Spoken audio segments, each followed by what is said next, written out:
Days and days passed and Ford didn't even leave his room. Rose was forced to bring meals up to him, which he did eat to her relief, but he refused to come downstairs.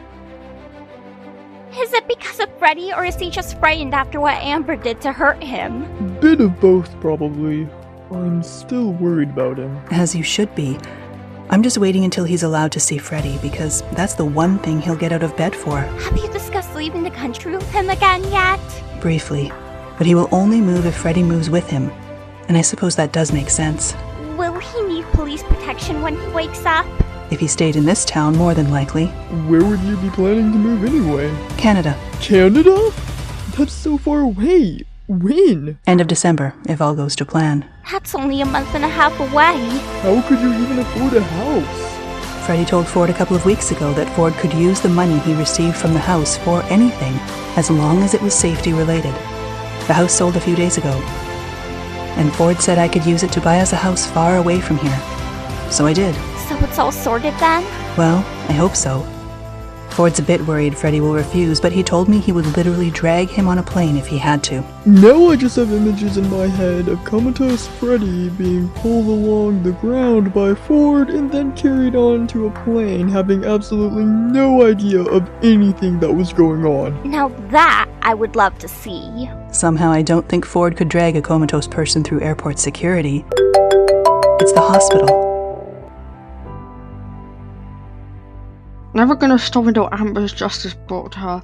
Not that I've seen her for days, but I'd do anything for you, Freddie. Ford was staring at a large framed photo of him and Freddie mounted to the wall. Actually, why am I talking to a photograph? You're not actually Freddie, you can't hear me. Actually, actual Freddie wouldn't be able to hear me even if I was to be at his bedside, and... Ford? What? I think the word you're looking for is pardon. Okay, and? I want to take you somewhere. I'm not leaving the house, Mom. You don't have to be scared, Ford. You're with me. I don't trust anyone anymore, not after what my sister did. First it was Lilliana, my cousin, second it was Eva, my auntie, then it was Kalia, also a cousin, and now it was Amber, my sister who I thought I was close to. Who said it would be you next? Because I'm trying to help you get away from Amber. Just please come with me. I promise you won't regret it. Why should I? It's not like my best friend's going to walk through that door right now. Okay, Ford, he's allowed visitors. But if you don't want to... Huh? Why didn't you just say? Because I wanted to surprise you, but you clearly wouldn't leave your room. If he's allowed visitors, then maybe, just maybe, he's getting better. Ford spent hours every day staring at Freddie, day in and day out. The hospital's the only place Ford ever was during the day. Hi, Delaney. Hi, you're still here. The more time that passes, the more worried I am that he's not going to make it. He's been in a coma for 3 weeks now. I also can't believe Amber hasn't made an appearance. I guess she's on the run. Such a coward, won't even face me. And you'd take her, wouldn't you? For Freddie, yes. Another week passed, slowly, and sometimes Ford didn't even come home as he fell asleep in the waiting room of the hospital, waiting for the next day's visiting hours just so he could spend more time with Freddie. Ford stared at the clock as it turned midnight, marking the beginning of December. Christmas decorations are everywhere, festive season in full swing, and here I am spending my nights lying across 4 cold, hard hospital chairs. A month without my best friend. The slowest month that has ever passed in my life. Feels like I've inhabited this hospital for 1 year, not 1 month. Ford stared around at the empty waiting room, sobbing. A month ago I thought at the beginning of December I'd be planning Freddie's birthday. Now I'm just hoping he wakes up before then. Ford, can you come here for a minute? Have I done anything wrong? No, not at all. Would you like to follow me? Sure. Ford slowly followed the receptionist as she led him to Freddie's room. Ford was very confused by this ordeal. Is Freddie okay? Yes, he's fine. Ford entered the room and sat down on the chair, which felt like his second home these days.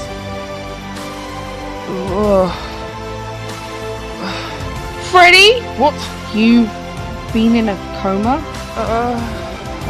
Huh? How long? About a month. It's December. Wait, what? December? Yeah. What happened? You don't remember? No. You got hit by a train. Julia saved your life. Who's Julia? Huh? What do you mean, huh? I suppose you did hit your head pretty hard. What? You seriously don't remember Julia? No. Who is Julia? Amnesia. What? Do you remember anything? About what exactly? Your life? Now that I come to think about it, no. I don't know what to say. Ford, what's happening to me? Well, you have been in a coma for a month, so... How long have you been sitting here waiting for me to wake up? Every day, Freddie. Every single day. Rose thinks we need to move to another country. Who's Rose, and why do we want to move to another country? I thought I was happy. You don't remember anyone except me? I mean, I can't picture anyone else's faces in my head. Are you not the only person I've ever known? What? Ford, are you okay? You're definitely not okay. I'm not? We will get out of this crazy town and never look back. Why? Freddie, Yes? please believe me when I say this. From what I can work out, you have pretty severe amnesia, and I want you to know that everything I'm saying you do know about, but you just struggle to recall it right now. Oh, okay. My bodyguard! Freddie? So you remember her at least. Huh? Am I just a bodyguard to you? The lady, he's got severe amnesia, I think. He remembers nothing, and he has no idea who Julie or Rose are. So why are you here at midnight? Oh, that sounds bad. And I received a call from the hospital, so I came here straight away. I can't feel my legs. I mean, I can't really say anything about that. I'm just shocked you're alive. Ford started crying, tears flowing like a river down his cheeks. I hope those are happy tears. I don't know if it's the accident or the coma, but sometimes when you've been in a long-term coma, you can feel numbness in your legs, and if it is the coma, I know it's possible to regain that sensation. But if it's related to the accident, then I really don't know. Are you going to help me, Ford? Always, Freddie, always. The following day, Ford returned home at 8. Rose was surprised to see him. Morning. I need to plan Freddie's birthday. Hold on, what? How do you even plan a birthday for someone who's in a coma? Mum, I am standing in your living room, at home, and I'm not crying. Why do you think? Wait, Freddie's awake? And don't visit him. Why? He kind of has amnesia. I'm hoping it's only a temporary effect of the coma. After all, he did have quite a severe head injury from falling down that hole. The doctor said he could regain his memory within a few days, or a few months. And why specifically shouldn't I visit him? Because he doesn't remember you at all. I mentioned you and he was confused. I'm obviously going to keep visiting him, and I'll let you know if he starts to regain some of his memories. Over the course of the next few days, Ford was planning Freddie's birthday, or at least trying to, whilst also visiting Freddie as his memory started to gradually return to Freddie's relief, as well as trying to help him walk again. I'm never going to be able to... Don't say that. We'll work on it, and eventually we'll get there. We can always support at least. Just use the crutches for now. If only you'd let the professionals help, though. No, I only want your help. Right. I don't trust anyone. Understandable. Eve broke me, and then Amber, well, you know, I had some odd dreams during my coma. I'm not sure I want to know. You don't? We'll save that for another day then. For now though, we've got 3 things to prepare for. Yes? Your birthday, Christmas, and then moving away. Amber stormed in Rose's front door and saw Johnny, Sabrina, Delaney, and Rose in the living room. Leave! No, What are you doing here? he wasn't supposed to survive. What is this really about, Amber? Ford, please go. Ford freezes in the living room doorway when he sees Amber standing there. His face clouds over. Your best friend wasn't supposed to survive. Ford says nothing and gets his mobile phone out of his pocket. Everyone was silent. Amber started to move towards him. Don't get any closer! Ford rushed to the kitchen and returned with a kitchen knife. Just leave us alone! Did Freddie remember anything? Actually, yes. He told me what you said. He told me you wanted him gone so you could have me to yourself again. Do you really think that would be achievable when I'd be hating you and blaming you for my friend's death and crying buckets over him every day? Which I have been for the last month, so obviously your little plan didn't work. Amber stepped even closer to him. Please forgive me. No. Why not? My best friend was in a coma for a month and you want to be forgiven? What is your problem? I hate you, Amber, I hate you! And then without even thinking about it, he stabbed her. Shocked by himself, the knife clattered to the ground as Amber fell onto her knees. I'm sorry, I thought she was gonna hurt me, I know you're frightened, Ford, okay? That's natural. Hiding what just happened will escalate it and the police will find out. It's best we call them and tell them everything. They're on your side, Ford. You and Freddie are victims, not Amber. And Amber is on their wanted list, so please, please don't feel worried. So, I stabbed Amber by accident. By accident? I did that on purpose. So would anyone. I didn't mean to do it, it just sort of happened. Did the police know? Yeah, and it's all good. She's now receiving medical treatment in jail, thank goodness. She can't hurt us any longer, Freddie. I'm still anxious to leave the hospital. I know, but I'll be with you at all times. I'm never leaving you again, Freddie. You will enjoy your birthday and you will enjoy the festive period. So the insurance came through? Yes. Okay, well, Freddie's birthday present's sorted then. Now I've just got to figure out what to buy him for Christmas. I think the biggest gift Freddie needs is his safety. Well, yes, but I can't really gift that now, can I?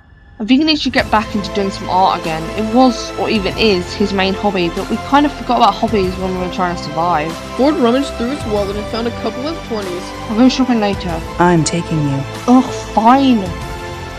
Freddie's birthday. Ford, are you okay? Been in hospital for a month and a half and still isn't home. He told me yesterday he was allowed out tomorrow, which is of course now today. Is it so wrong of me that now I've thought about it some more, I don't regret stabbing Amber? From where I'm standing, no. You literally pushed your best friend in front of a train. Anything you did against Amber would be completely reasonable considering the circumstances. Even if illegal. Self-defense isn't illegal, though. Sometimes I do wish I could go back to a year ago, knowing what I know now, and doing things a lot differently than I did. Would you want to go through some of those events that happened again, though? I'd try and change the outcome. I wouldn't let Lilliana die. And I would have made sure Eve never broke up with Freddie, because maybe, just maybe, if they hadn't gone through that rough patch after Julie's blackmail, then Eve wouldn't have turned crazy. I think she was broken by it all and eventually just lost it. Freddie's lost 4 of the 5 people who he claims to have ever loved, and I wish I could change that. Claims to? Well, the 5th is me, but I don't want me. What have I ever done to help him? I don't think that warrants an answer. Lilliana fell off a bridge and Freddie barred himself in his house, trying to avoid his mom and everyone else. And you helped him out of that dark place. He said it to me before, but he constantly feels as if he owes you everything for the amount of times you've saved his life. And look how everything has ended up. My own sister pushed him in front of a train where he contracted a severe head injury and ended up in a month-long coma. One way he won't even be home for his birthday, and at this rate not even Christmas. And why does it feel like my fault? I ran off. He wouldn't have followed me if I was still at home. Amber would have found him anyway. She was determined, and that's what her mind was set on. Even so, if I hadn't run, Missed me? Freddie? I thought... I lied. Why? Well, I wanted to show up and surprise you, you know? It's your birthday. You're the one we're meant to be surprising, not me. Here's your gift. It's just a piece of paper. Turn it over. Freddie flips it over. A new car? It's, well, in Canada, because we can't take any cars with us, and you won't be able to drive until after we move anyway. Oh. Well, you're one of the only ones who deserves a hug right now. You can't hug Eve anymore. Maybe I'll meet someone special in Canada. With your trust issues? Yeah, right. I can learn to trust people. After what Eve did? You're right, but most people don't turn into serial killers, at least. Yeah. Christmas came. Just a small gathering at Rose's house as they opened lots of gifts, had a large Christmas meal, and played hours of board games together, as well as spending a lot of time playing games on the following day as well. Delaney, you need to stop cheating at Monopoly. I don't cheat. Then why were you reaching behind my back for those banknotes? I did no such thing. It's getting late. I don't want to go yet. This might be goodbye for a very long time, because I know you guys aren't going to come back. And when is my mom ever going to let me go to Canada? If you're with Presley, she might. I can't believe our flight is only 10 hours. I promise, Johnny, we'll see each other again. And you've got me, Johnny. I'm not alone, I know, but it's been a year since I've met Ford, and this will be the first time we'll have been thousands of miles away. I promise you'll be fine, and we'll video call every week, I promise. Ford and Johnny tightly hugged before everyone departed. You two better go and finish packing. Ford, help Freddie. Alright. And make sure Rayalynn is almost fully packed, too. Will you be helping me with Freddie's suitcase? I can manage. How does someone on crutches wheel a suitcase? I don't know. The four of them finished packing, got some rest, and then headed out of the house. I'm going to miss everything and everybody, but my best friend's safety. That matters more than anything else.